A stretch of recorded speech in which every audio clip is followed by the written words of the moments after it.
Hi everyone, welcome to Plotting and Scheming. I'm Maya Mayhow and I'm here with Kayvion Lewis, and I'll let Kayvion introduce yourself. Well, hi everyone. I'm Kayvion. I am a Louisiana-based writer. I'm 22. I recently signed with my agent a few months ago, but I signed my first pub deal just over a year ago. And my debut book, The Half Class, is a YA fantasy, the first in a series, and it's coming out this September. So really close to release date, and I'm really excited to be here to talk about writery things. Awesome, it's Kayvion. Okay, sorry about Yes, that. sorry, I forgot to correct. Do that all Okay, the time. all right, thanks for clarifying. Okay, so what first got you interested in writing, and like what were some of your early influences and like people who made you feel seen as a writer? Um, I was not one of those people who grew up wanting to be a writer. I didn't even like up until my high school graduation, I'd never even like considered the idea of being a writer. I've always been a reader. But I kind of started writing like sporadically, more so out of boredom than anything else. I just had a day, I remember it was September 2018. I was living in a house with my brother that had no TV, no furniture, and like nothing to do. And I remember thinking one day, man, I should be a writer. I have no idea where that thought came from, but I just was like, that sounds like a really good idea. And I just started and kind of stuck with it and have still been doing it. But as for authors who made me feel seen, although I think, an above average reader for my age, starting when I was in elementary school, I'm disappointed to say that, especially when I was younger, I didn't really have a lot of authors who made me feel seen. Maybe because my parents weren't the type to take me to the library all the time, so I didn't have like a huge selection of books that I may have seen myself in. It was mostly what I had during my school time, my school library, what they had to offer, what my teachers would recommend to me. Mostly teachers' recommendations is where I would get my books from. And I do remember reading books with people of color, or specifically Black people, as main characters that my teachers would recommend to me. And I'm disappointed to say that all of them that I can remember were like slave stories, or like stories about historical stories about, just during that time period. And I did enjoy the stories and I did enjoy like being represented. But at the time, I guess I didn't realize how um, detrimental that probably was to my like developing like self-esteem to only see or read myself in books like within that context. Um, but of course, as I grew up, and especially during the past couple of years, I kind of had like a dip in like my reading during my high school years because it was high school and I was looking into other things. But right after I graduated high school, I started reading a lot more, and that's when I started finding authors like Alyssa Cole and unknown author like Tori Eldridge, who's a biracial author like me.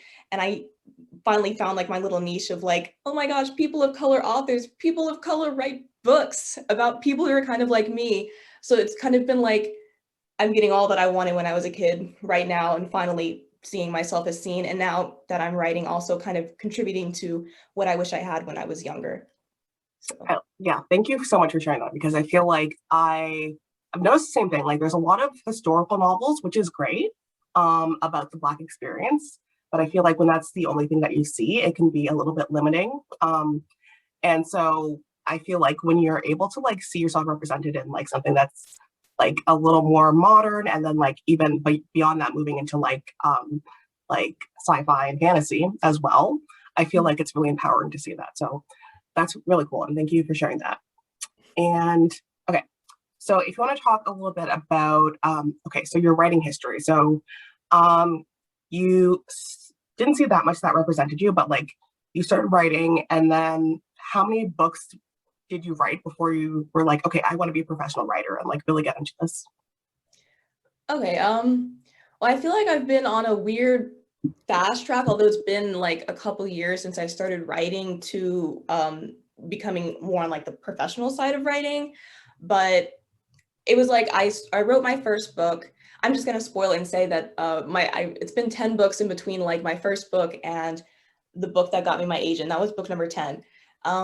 But after my first book, or while I was writing the first book, just because even though I'd started only because I was bored, essentially, I was having like such a good time writing.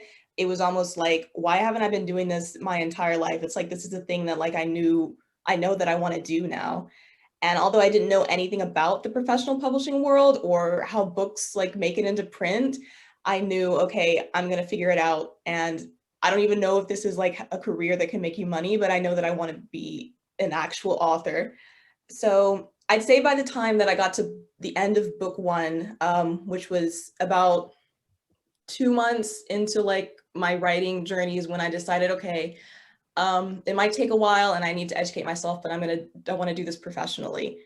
So after that, after I ended my first book, I immediately started my second book just because I realized that writing had become kind of like a stress relief for me, and it was a lot more of entertainment than it was work for me. And at least drafting is like still is.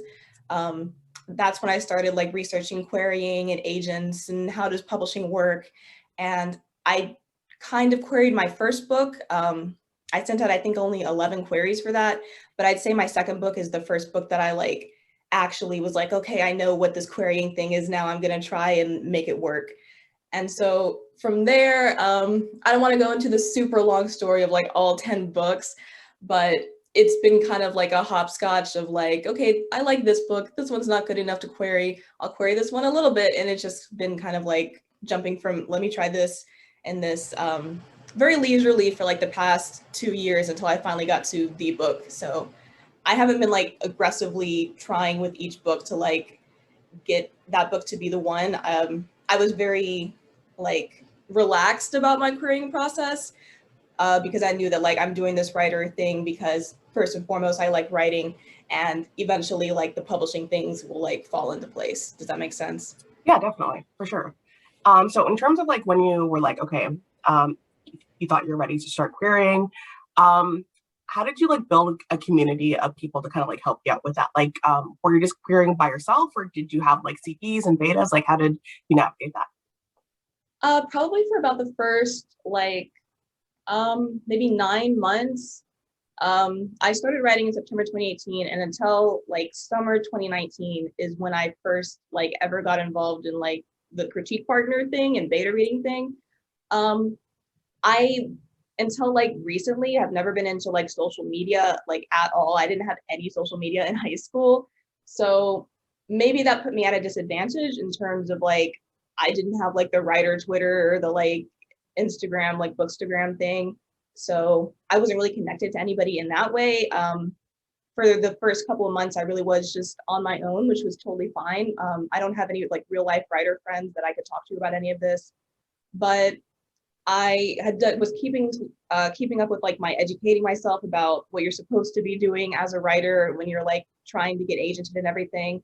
And I kept hearing, critique partners are really important. So I think it was about June 2019 is where I was like, I should like actively try this critique partner thing. So I found my first couple of critique partners then.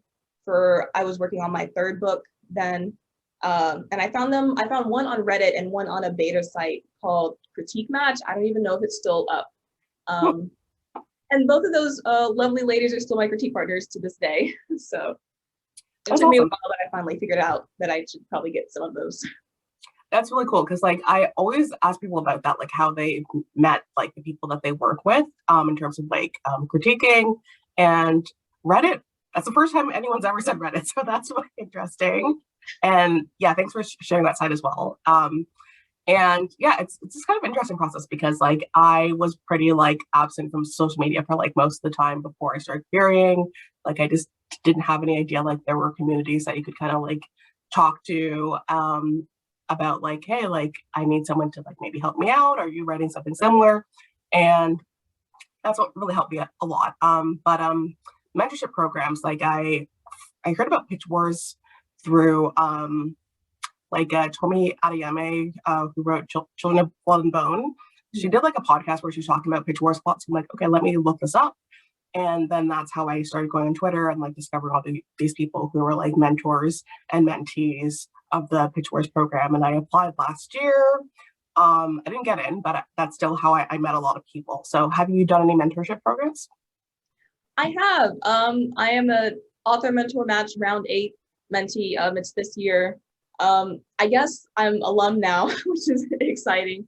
Yeah. I actually did not know that mentorship programs were a thing until like probably like just over a year ago. That's just how disconnected I Yeah. was. Um, I think one of my critique partners emailed me and she was like, you should do this pit mad thing, which is just like the Twitter pitch, which inspired me to create my whole Twitter account in like the December 2019 one. And then I ended up looking up pit mad I found their website and I was like, oh my God, they also have a mentorship program. Are there other mentorship programs? But AMM, the round that I'm in now, was the second mentorship program I ever applied for. I applied for Pitch Wars. No, it was the third because I applied for Pitch Wars in 2019 and in 2020, and I didn't get into either of those either. But I didn't know that much about it, so I wasn't like too hung up about it. And then I applied for AMM this year, and it was like the craziest story. I swear I wouldn't have an agent right now if it wasn't for AMM, and I wasn't even like gonna sign up for AMM. I was just scrolling through Twitter one night. I'd gotten like an R&R on the book that was going to eventually give me my agent. And I was, an R&R, it's like really exciting, but it's also a little disappointing at the same time. Right, exactly. Yeah. Yeah. So I was like, let me scroll through writer Twitter and see if anybody's having like a similar day to me. And it was like 1:30 a.m. And I saw somebody had retweeted a few hours earlier, AMM deadlines, it's midnight tonight. And I was like, oh, that would have been cool, but it's midnight or the midnight deadline and it's like 1:30. And then I was like, wait, the deadline was midnight Pacific time and I'm in Central time. Oh my God, I've got like 30 minutes. And I just like rushed to like fill out my application. And I was like, oh my God, who are the mentors? Nick Stone's a mentor. Yeah. Click. And I don't even remember who else like I tried to like get to mentor me. And I turned in my application at like exactly midnight, the deadline, 2 a.m. my time. And I was like, well, maybe that'll work out. And it ended up working out. I ended up getting picked by Nick Stone, and it just started like a domino of effects that I feel like wouldn't have happened if I hadn't randomly stumbled across that tweet. So whoever like posted that random tweet, I don't remember who it was, really changed my life. Thank you. That's amazing. Yeah, that was this year, like in February, right? Yes. Okay, so I applied for the same program and I applied to Nick. Really? Oh, I'm sorry. No, like that's fine. Like I had my own path and like I was actually had some R&Rs at the exact same time and I was working on them and I was just like, oh, I'm not getting into any of these mentorship programs, but then I got an agent before that. So that really worked out as well. And but you never know what's gonna happen like in this querying process. Like you have no idea. You can't plan it. If you can plan it and you're predicting it, it's probably not gonna happen that exactly. way. Yeah, because a lot of people like mentorship programs are amazing, but it's like there's very limited spots and I feel like a lot of people are just like, if you don't get in, like there's no chance for you to get agented, but like that's not true. You can get an agent without being in a mentorship program and it's not a requirement. And I feel like a lot of people like maybe might think like, oh, like you need to have that and then you because it's not really necessary, but it's really helpful and it's like Rev Pit as well. I did besides like Pitch Wars and like ANM. So like all of that stuff, like it is really community building as well. Like I'm sure you met a lot of really cool people through like AMM and like yeah, I'm just curious what was it like working with Nick and like what was that like? Oh my gosh. Yeah, Nick is like a goddess, like genuinely. Oh, I remember the day that like I got my first DM from her telling me to like email her and she was like, hey, superstar, email me. I was like, okay, I'm like not cool enough to be your mentee, but I'm gonna try. So she was really cool. She actually ended up connecting me with my agent. So like I owe like so much for her and I'm really grateful that like Chelsea ended up falling in love with my book in the first place. But she's really like, when she believes in you, it's like you can like feel it. And that was really impactful for me because although I had critique partners, I've never really had like some person, especially somebody like as great as her, who's like, hey, I like genuinely believe that you're gonna like go places. And it was like, oh my God, is this really happening? But she was really supportive. I remember like, because I already had my pub deal going on. It's been a really rocky road dealing with that book, especially probably because the content matter has been really stressful for me to revisit over and over again. And I remember having one day where I was just like feeling so down and like bad. And I emailed her not to like, just be like, Nick, I'm so depressed, cheer me up. But, just to be like, hey, I'm just checking in. Somebody told me like this, and this about my writing. What do you think? And she was just like, babe, you're good, okay? I need you to trust me. And so I guess the most important thing I'm trying to say is it's been like really, she's been really supportive, and it's really hard to find like that kind of support, not just in this industry, but in like life almost. And so I really do like look up to her as like a lifetime mentor, as like, I don't know, somebody who's helping me be like not just my best self, but my most confident self. Yeah. And I guess that's the best thing that I can say about her. It's just been really nice to have somebody on like on my back, like with my behind my back, whatever that Yeah. expression is. Yeah. I love that. And like, okay, I hope you don't mind. Like, I really want to get into this process. Like, okay, in terms of like your revisions with Nick, like, how did that go? Because like, I'm always interested to hear about people's revision process. And like, did you get a huge edit letter from her? Were you like terrified? And then how did you like navigate that? Because I think that's really fun to hear about. Okay. Well, honestly, I was expecting, to go into like a really deep revision with Nick, just because, that's why I was in AMM for. Yeah. And so I was waiting on her. She asked me to email her the manuscript again after I got into the program, and I waited a couple of weeks. And I know this isn't how like AMM is supposed to go, but it is how it went for me. I remember I Nick emailed me back about a couple weeks later, and she said that she read the book or she reread the book, and she thought that it was query ready actually, and she wanted to go ahead and reach out to some agents for me. So I didn't end up doing like that much or actual revisions with her. And although she has been a mentor to me, she has been more of kind of like I'm going to be your publishing mentor, as opposed to like, we're going to do revision after revision on this. And I actually asked her like, are you sure? But I think this was part of her being like a publishing mentor, is she specifically set me up with somebody who was like an editorial agent. So I'm kind of doing like tons and tons of revisions with my agent now, which I was expecting to do, is because she was like, well, I'm not going to give you like the edit letter and like start your revisions for this, but I'm going to find you somebody who's going to give you like the hardcore edit letters and revision. So she's been like really great about like helping me. Like, I feel awkward about it almost, because she really helped me like level up, but at the same time it's like she's still been like mentoring me just like on a different level in terms of like, okay, here's what you're gonna like expect now that you're at this part of the process, and this is like, I'm gonna be your publishing mentor, not just your learn how to write better mentor, if that makes sense. It does, yeah, for sure. Like, and did she give you any advice in terms of like, okay, so she helped you kind of find your agent, Chelsea, and then like once you reach out to Chelsea, like, did you have other interests for other agents? Like, how did that go when you decided to like sign with Chelsea? So I had a bit of an awkward situation because I had some queries out. I think maybe I had like 10 or 15 queries out in like a couple of pools when I entered AMM. And what everybody does is once you get into AMM, or not everybody, but mostly everybody, is you pull back all the queries and pools because you're like, hey, I'm entering this mentorship program. You with my new revision.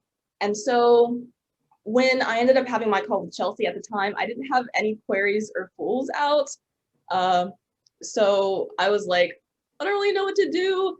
Nick, what am I gonna do? And she offered to reach out and send my manuscript to any other agents that I thought like would want to like read it, but I didn't want to be like, because I had like such a great call with Chelsea, and it really was like, I really love this person and I can't see myself signing with anybody else type of situation.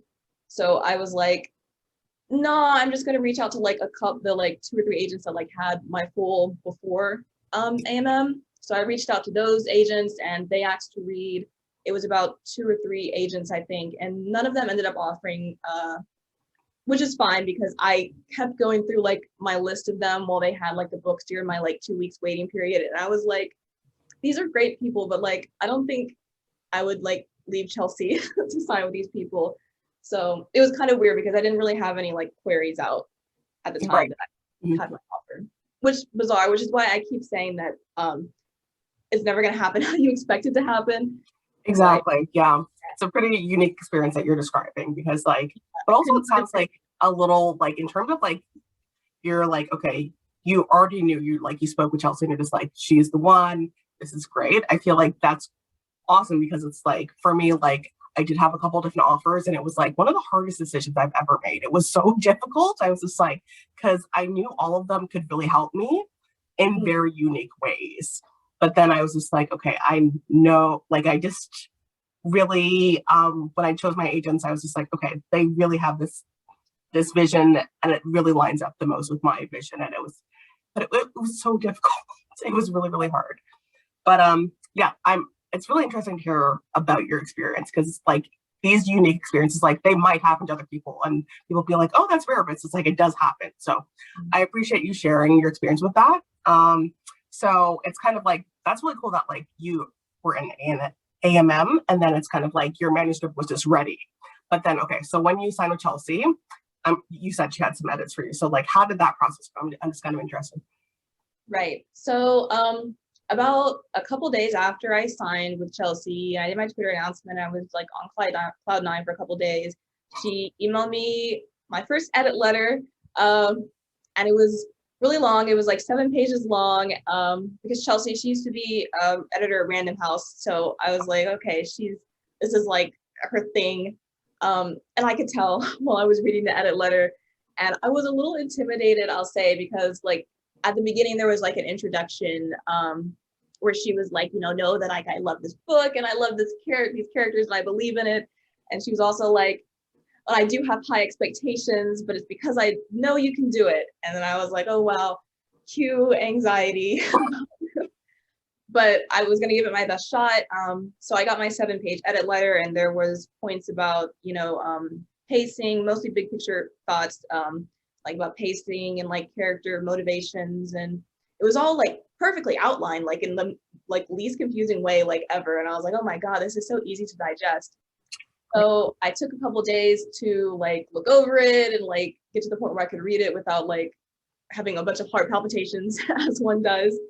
And then I hopped on a call with Chelsea that Friday, and we talked about what she was thinking, and I pitched some ideas to her about rewriting like my second act. I'm doing a heist book. I don't want to like spoil it, but it's a heist book, like a heist competition. So excited because like I love like I don't know if you know like Ellie Carter and she had those heist books like High Society. Oh my God, I love those. But I was like, I'm thinking like a black version of that. I'm just like, oh my God. Oh yes. Chelsea, she actually had that in my edit letter. She was like, I don't know if you've read High Society, but that would be a good like, what we're trying to do type of thing. But yeah, my book is a heist book. It's a heist competition book. It's about a bunch of teenagers from all different countries competing in this underground competition to discover who can become like the world's greatest thief. So it's kind of like the Hunger Games, like X High Society.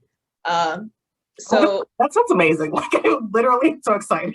Thank you. I'm pretty excited about it too. But because of that, there's like, it's not just one heist, there's like 5 different heists, or at least in like my original draft, there's like 5 different heists. And she was like, heist novels on their own are like, it's like a house of cards.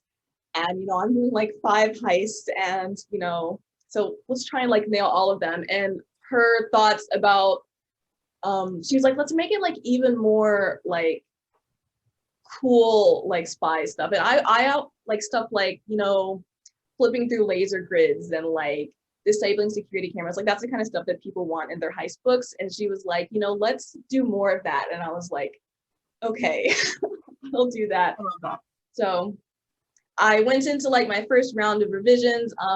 Another point that she had is that I in my first draft had like this one super mega like most important heist in the middle and like 2 that should be as important heists like kind of flanking it. And she was like, this is kind of badly paced. And I was like, you're right.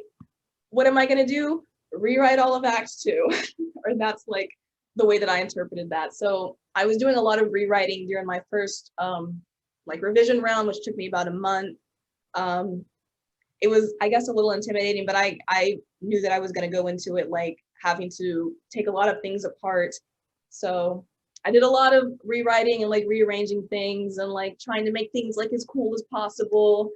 And I sent my revision back to her, and that was about a month ago. So I'm currently waiting on her next round of notes right now.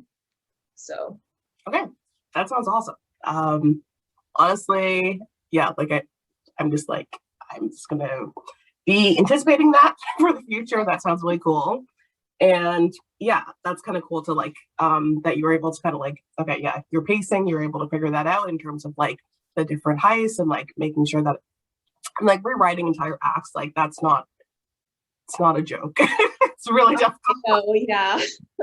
Like when I got my R&Rs like around the time that I was like entering AMM, I was kind of just like, oh, like I need to rewrite a lot of this in terms of like the I had like maybe like 3 or 4 R&Rs that I was working on. I didn't end up actually signing with anyone who gave me an R&R. It was really weird because I'm just like, oh, I need to do an R&R because my book is this bad that I need to rewrite it. But like someone offered on, so so I have 2 agents, but like the first agent that offered, she was like, I sent her my book like 6 months ago, and she offered based on that. And I was like, oh, that's like weird because like I thought that was horrible. No one liked Really? it. Yeah, so it's very just like I was like, okay, wow, that was crazy. So, but like, yeah, it's kind of like figuring out like your weaknesses and strengths and like trying to like what craft things that you're good at, what craft things that you need to like work on. It's a difficult process, and I was just like, it really took me a lot of time, and I was kind of like going into craft books and like okay, how can I improve my pacing and stuff like that? Because like pacing is an incredibly hard thing to manage because there's pacing on a like a scene level, chapter level, and then act level, and then like the whole story, and then figuring out like how to navigate that. And I didn't realize for a long time like that's a sentence level thing in terms of like pacing. You have to kind of like if you have a scene and you want it to be quicker, you need shorter sentences, and then if you want it to be like a little slower and get into it, Yeah. you have to kind of like extrapolate and like get into like all the details if you it's a very important moment. So yeah, I feel like for me I was just like people like when I was getting all of my like query responses, they're just like, we're going to pacing. I'm just like, in what way? Is it too slow? They wouldn't say if it was too slow or too fast. I'm just like, what are you like? I don't know what you want me to do. Yeah. And the thing about pacing too is, at least for me, and I'm sure a lot of people, when you're doing like your first draft, it's such an intuitive thing that you don't really like analyze, which makes it extra hard when somebody points out that there's a problem here, because like trying to like analytically like fix something that you weren't really thinking about the first time is like just like extra difficult, at least for me, because I'm like, I wasn't even thinking about this the first time. Like I don't know how to like go back and now think about it and like fix it, but that's just me. In terms of your drafting, are you like a plotter? Are you a pantser? I'm probably a plancer, something in between. I never go in like all the way blind. Usually what I start with is, for most of my books, I write the query before I write the book, which I think is a tip that I learned from like the Bookends YouTube channel. Yeah, I love them. I was just talking about them like yesterday. I'm obsessed with their channel. Oh yeah, they're great, absolutely wonderful. But yeah, because like a good query is gonna like have, okay, this is kind of what my main character is like, and this is like the stakes, and that's like a really good jumping off point. So I'll usually like write the query, and if I can get the query to sound like badass, which is what I did with Thieves Gambit, like my agent book, I was like, okay, I want to read this. Then I get like a sheet of paper, and I wouldn't really call it an outline, but I usually have like a bulleted list of like, okay, this is gonna happen, and then this is gonna happen, and then just go all the way down until I get to the end. So I have like a little bit of a roadmap that I'm working with, but that's all I usually have when I start drafting. And I usually veer off that like bulleted list at least a little bit. So it's kind of like a plotting and then kind of me just figuring it out as I go. That's cool. Yeah, I'm mostly that way as well. And like, yeah, yeah, Bookends, their YouTube channel is super helpful because like I was talking to somebody else the other day, and I was we're talking about the fact that like, yeah, there's not a lot of agencies that like have YouTube channels. Like a lot of them have blogs, but like I feel like it's great that they kind of like make it transparent, like what they're looking for and like how to kind of like work on your stuff. So That's what I really appreciate. But I okay. So in terms of your process, you you're kind of like a plancer in between, and then kind of like figuring out like your your process in terms of like okay, structure. I know this is kind of a hard question. I was talking to somebody the other day, and they're just like, "What is structure? What are you Oh yeah. What? Okay. um, are you like do you follow like Save the Cat? Do you do 3 act structure, 4 act structure? Like what's your thing? No. So it's kind of what I was saying with pacing. It's all for me like intuitive. Like I've never sat down and like, okay, let me learn what the 3 act structure is. Let me learn, the beginning where I like state my theme and then have my inciting. It's like I've never done that. And I understand that that's probably helpful for like a lot of people, but maybe it's just the way that I learn is just through like reading and like natural like story absorption, whether it's through like books or film or like anime. Like I feel like if you absorb enough story, like you naturally absorb that, and you just kind of like expect it and it falls into like your own writing. So I'm sure like there are acts in my books and like there probably is a structure, but it's nothing that like I sit down and like write out or even like think out, okay, this is going to happen because it's this act and this act and that act. So if you asked me to like draw a diagram of like a 3 act structure, I legit probably couldn't even do it. But Yeah, it's I feel like there's a lot more writers than people think, who are published and like are agented that like just go with the flow and that's kind of it. yeah, And I feel like yeah, I was very oriented that way. Like I like when I got my art arts, I just started like doing a ton of research, and that's why I like kind of want to know like what people are doing because I know there's people who are just like do these insane outlines of like all of their like acts and like everything, and I'm just like that's impressive. yeah, But I feel like it doesn't have to be that way though. Like people like either way, like it whatever works best for like people individually. I feel like it's fun to figure that out. So I like that. That's awesome. Okay. So in terms of your inspiration, so like for like what you're working on now, and then I kind of want to know a little bit about like before you got your agent and then you were publishing before that.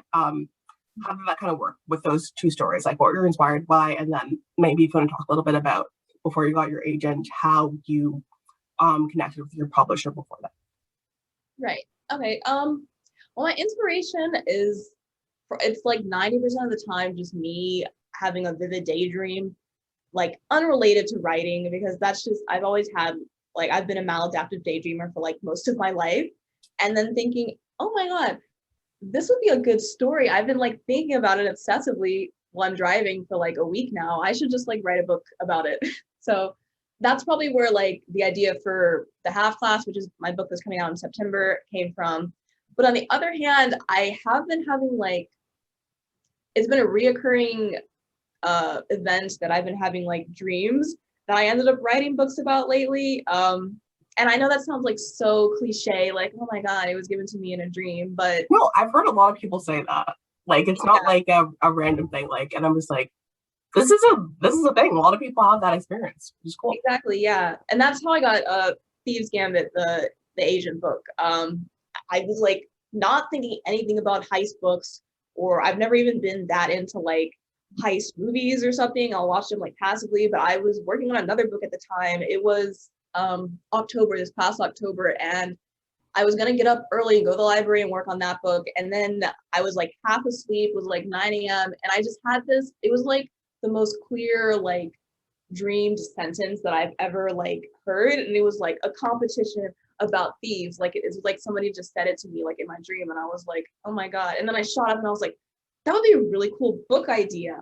Has somebody like done this before? And I was like Googling, like, has somebody written this book before? I see it at the library. And I was like, I don't think they have.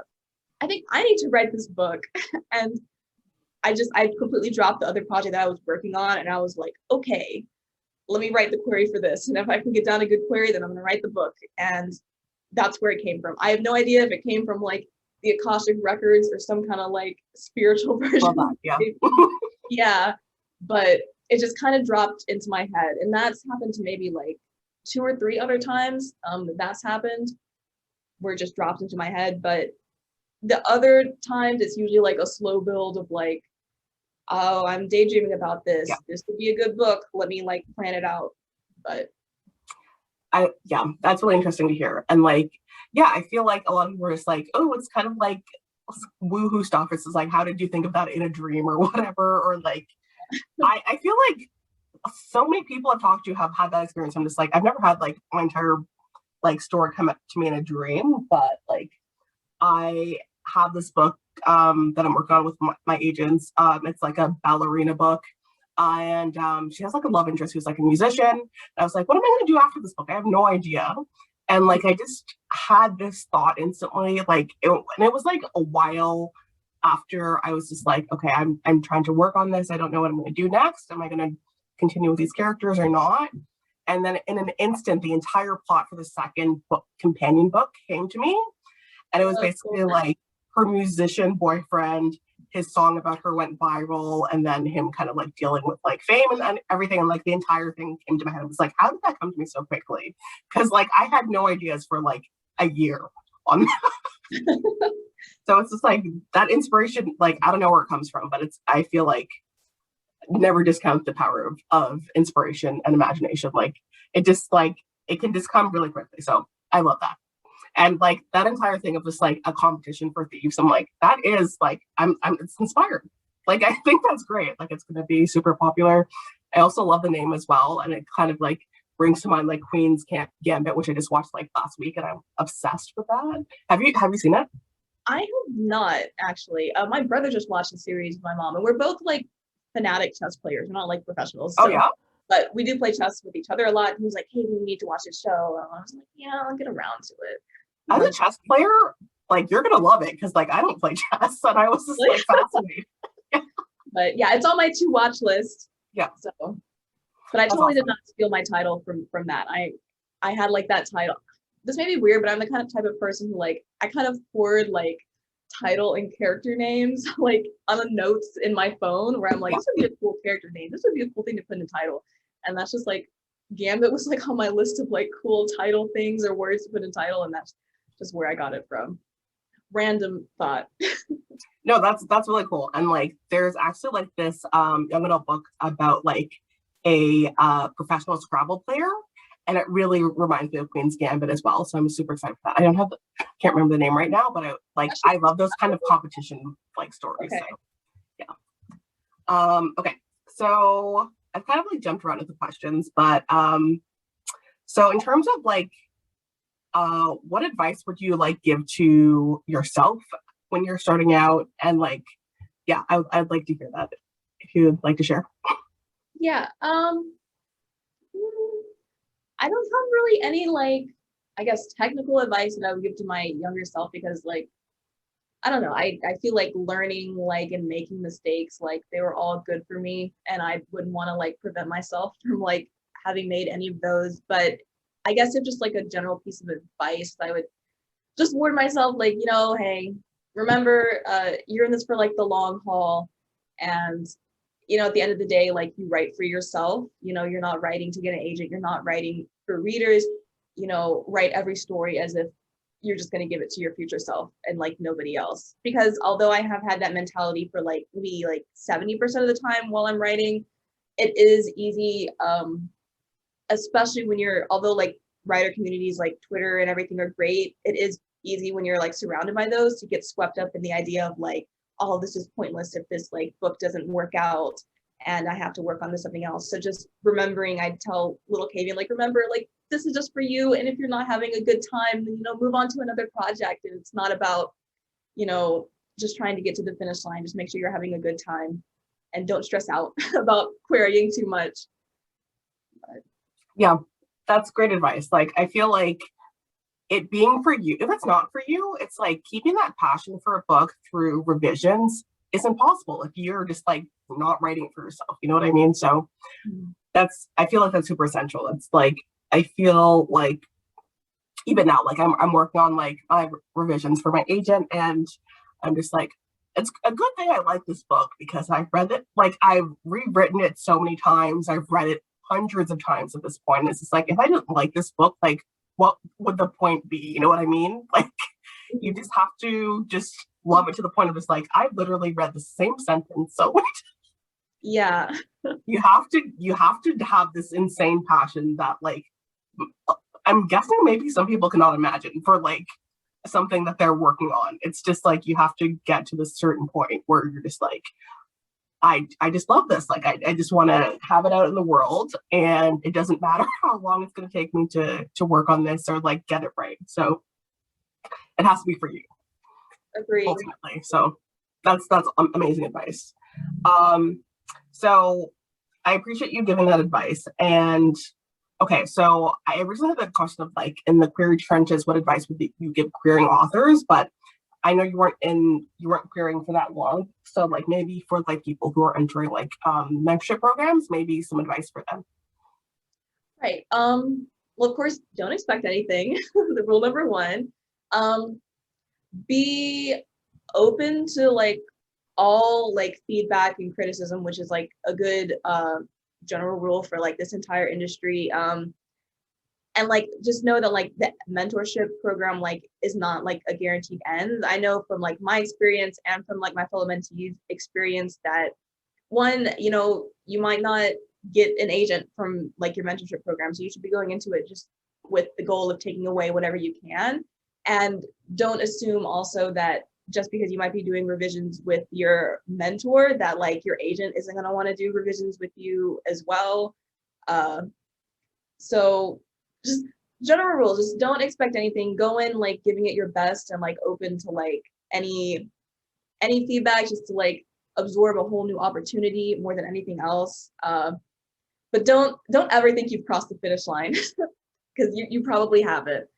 But for those of you who are like applying to mentorship programs, I like apply to all of them that you can. That's something I probably wish that I had done because there are like so many out there. Besides, I think the number one that most people only know about is like uh Pitch Wars, but there are like so many different other mentorship programs, especially for authors of color right now. I know a lot of actual publishers are doing like mentorship programs with some of their authors. So um, look for opportunities. They're absolutely everywhere, and it like never hurts to just like throw your hat into the ring, even if you don't think you're gonna get in. Don't expect to get in, but it doesn't hurt to try.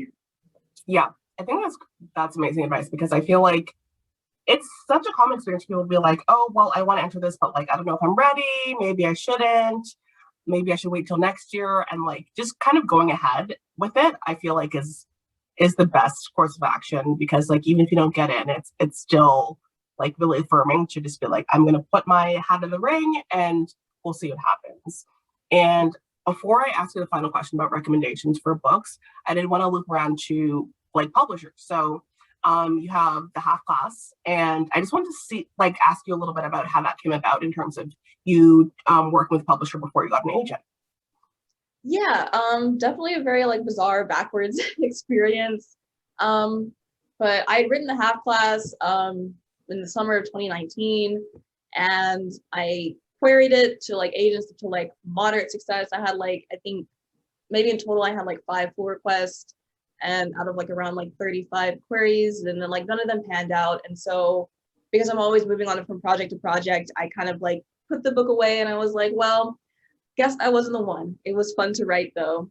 Um, I to this day don't know how I like first came across my publisher, the Parliament House. But I do know that one day in like May, I was scrolling through the bookmarks on my computer, and there was one that said the half class like May, and I don't remember when I put in that bookmark. Maybe it was, I don't know, some other divine being or something again. But I clicked on it and I was like, oh, this publisher, I think I came across them at some point. They had like the most amazing like covers for their books, which is what really caught my eye. And this really like mystical, like almost like dark academia vibe to like their website and their whole like organization. And I was like, these people seem pretty cool. I'm gonna like send them a query. And so I ended up sending them a query for the half class. because I thought it would be a good fit for them and because my bookmark told me to send them the book. And they ended up requesting the full. And then about a month later, I ended up getting an email from them. I remember looking at the email on my phone, like, you know, the preview, and it was like, thank you for sending us this. And I was like, oh, it's the thank you for sending us this, but, you know, rejection. But I pulled up the email and it was actually, oh, these are all the things we loved about it. We want to publish your book. And I was like, wow, this is kind of unexpected. And it's a series, and I pitched it as a series, and they said, we want to publish a whole series, actually. And I was like, this is amazing. Parliament House Press, they're a small indie press, but they are like a fully staffed press. So, you know, you're still working with like editors and like the PR team and like marketing and everything.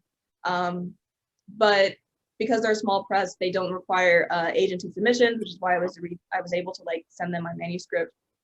So yeah, the whole past year, since I signed with them in the end of May 2020, it's been like, I don't know, like a really cool, like first publishing experience, you know, working with like my editors and like cover design and everything. I just turned in like my last galley edits like 2 days ago. So I've like just like finished like my first book. Like what you were saying earlier about how it's important that you really love the book, I've like gotten to the point where I'm like, man, if I didn't love this book after going through like so many edits with it, like I'd be like dying right now because it's just, yeah, so much. But they've been really great. I definitely recommend anybody check them out if they're interested in working with a small press. I think they're opening for submissions in September for like their next upcoming seasons.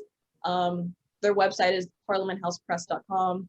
Yeah, I'm just gonna plug them real quick. So Thank you. My book's coming out in September, so it's called The Half Class.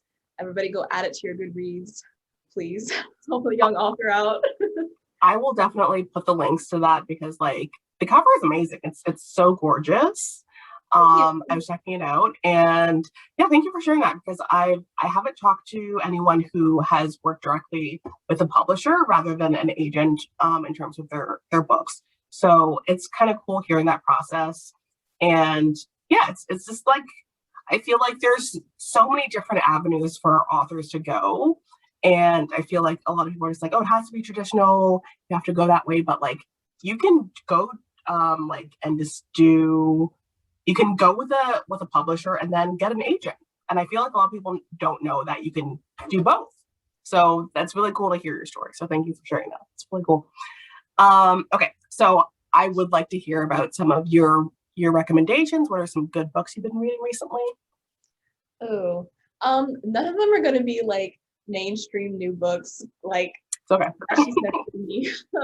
Most of my books I find, like, I'm a librarian. I work in a library, just through like shelving books that I'm like, oh, what is this book that came out in 2007? This looks interesting, and then pulls it off the shelf. But recently I read a book called Meternity, which was like rom-com almost, which is like totally outside of like my normal like reading genre interest, about a woman pretending to be pregnant so she can like take it easy at her job. And it was actually like genuinely hilarious.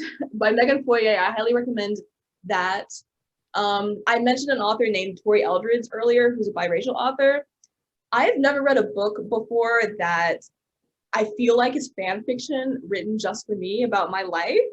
But she has a book called The Ninja Daughter about a 20-something-year-old college dropout who is biracial, and she's also like a modern day ninja. Like she goes around like beating people up and like saving women in like abusive relationships in LA. And it reads like the most cheesy action movie, but in like the best way, if that makes sense. Yeah. And I was like, oh my God, this is like my daydream come to life. I got to pitch this book to as many people as I can. So I'm going to pitch that. I also read a lot of manga. I've been reading Black Clover lately. I'm about 8 volumes into that. And I highly recommend Black Clover for anybody who's interested in like fantasy, but like not high fantasy. Like I love fantasy, but without like, if there's elves or dragons or like anything like that, like that's a little too much. But just like light fantasy with just enough magic. If you're into shonen, I recommend Black Clover as well. I don't want to just go on and on about all the books that I've read because I have like such esoteric tastes. Like, I don't think anybody's gonna love everything that I love, but No, that sounds, thank you for sharing all of those. And like, I just wanted to go back to the point of like, you were talking about like, and I think I saw in your bio that you're kind of like, you're like, you don't have a degree of any kind. And I really appreciate you putting that in your bio because I feel like a lot of writers are just like, I need to have an MFA if I'm going to be a professional writer. And it's like, no, you don't have to have an MFA. You can be a professional writer without any degree. And I feel like it's kind of like a lot of people think it's a barrier to entry if you don't go to school for writing, when it's really not. Like you can, if you put in the work, if you read craft books, and then if you are working with mentors and like if you are working with CPs and critique partners, you can get all of those skills. You do not need to be in an MFA program that might be, way too expensive for maybe like what you're working with at that time. So yeah, I really appreciate you putting that in. Yeah, and I just do want to like add on to that because it is really important to me, but because I was in school when I was writing. This is my first semester that I'm not in school. I feel like there is, not necessarily intentional, but there is a sense of almost elitism in publishing. Yeah. Of terms of like, all these authors you'll see in their bio, they have like this degree and like that degree, and they usually come from like an upper middle class background, because writing is, especially if you're pursuing it professionally, something that is going to take a lot of your time. Even if you do enjoy what you're doing, it is going to take like a lot of time, and it is more difficult, I believe, for people who are in working class jobs and don't have degrees and have to work more hours than everybody else. And I hate that that's like the way it is, that like people who are the type to usually be able to go to college are the type to have like that more free time and jobs that give them like more like leeway to work on their books. And that just leads to like 90% of the people who are published have degrees and everything, and it almost creates a sense of, well, if I'm not like a college student or like in college or have a degree, then I can't really be a writer. And you can, like, there is no like you have to have this degree to like be an agent and author to get an agent. Like, it's harder for all of us, I believe, who do have those other things in our lives that take up time that could be devoted to like writing and editing. But I just wanted to tell people that like it can be done. You do not have to like fit the like I went to this college mold to like be an author. You can be an author. It's harder for us, but we're rooting for you, Exactly. And I feel like some of these college programs are like, I think you mentioned before, like they're a little bit elitist. So it's kind of like, oh, you need to be writing literary fiction. You can't be writing fiction for like young adults or children. And like, that's not really put into the framework of creative writing. It's more just like literary fiction rather than like fiction for people who are, looking for examples of like, hey, like I haven't seen anyone like myself represented before. And that might be a little bit harder to find if you're like looking at literary fiction from like the canon lens. And yeah, so I just I agree. Yeah. And so yeah, thank you again for mentioning that. And yeah, this has been amazing. I really appreciate you speaking with me today. And yeah, I'm just like so excited to read both of your books. You? Yeah. So yeah, I will be putting all of your links in the description. And yeah, thanks again. This has been awesome. That's been fun. Thanks for having me. I love talking about writery stuff or just rambling. I don't know if anyone's interested in listening, but I like to talk. So thanks for listening and talking with me. I really appreciate it. Okay. Thanks again. I'll talk to you later. Bye. Bye.